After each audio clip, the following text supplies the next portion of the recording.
Newspaper में, Facebook में, social media में एक नया हवा चला है। जो भी क्रिश्चियन है उनको एसटी स्टेटस नहीं देना चाहिए।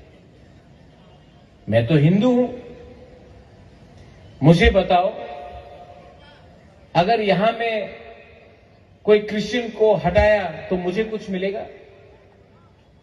कोई हिंदू को कुछ मिलेगा? अगर कोई मुसलमान को मारा तो हिंदू को कुछ मिलता है? कहीं में हिंदू को कुछ मारा तो क्रिश्चियन को कुछ मिलता है? किसी को मारने से, किसी का घर जलाने से आपका घर नहीं बनेगा,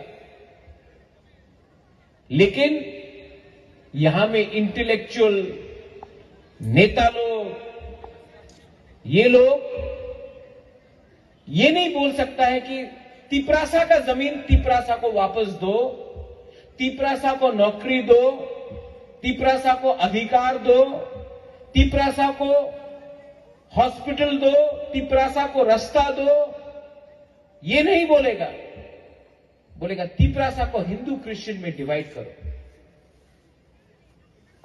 माय डियर तिपरासा लोग, माय डियर पीपल,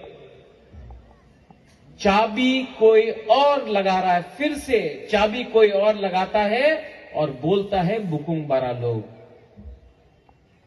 क्योंकि हम लोग कमजोर हैं और हमको अगर आज तिपरासा कम्युनिटी डिवाइड हुआ रिलीजन के नाम में, धर्म के नाम में, अपना सरनेम के नाम में, तो और लोग बांग्लादेश से आके हमारा जमीन लेगा और तिपरासा जो आज सिर्फ 30% है, आज 20% होकर अपना भूमि को, अपना हक को सुरक्षा नहीं कर पाएगा। अगर 1974 में जब डुम्बुर हुआ था, जहां से अपना त्रिपुरा, जमत्या, रियांग को निकाला गया डुम्बुर के लिए, अगर उस टाइम तिपरासा का थानसा होता ना, अगर उस टाइम हम लोग सब जमत्या, देवबर्मा, त्रिपुरा, रियांग, कलॉय, रंगखोल, सब 19 का 19 ट्राइब, 20 का 20 ट्राइब अगर एक होता ना, तो कोई हम लोगों को हटा नहीं सकता। लेकिन थानसा नहीं था, इसके लिए हुआ।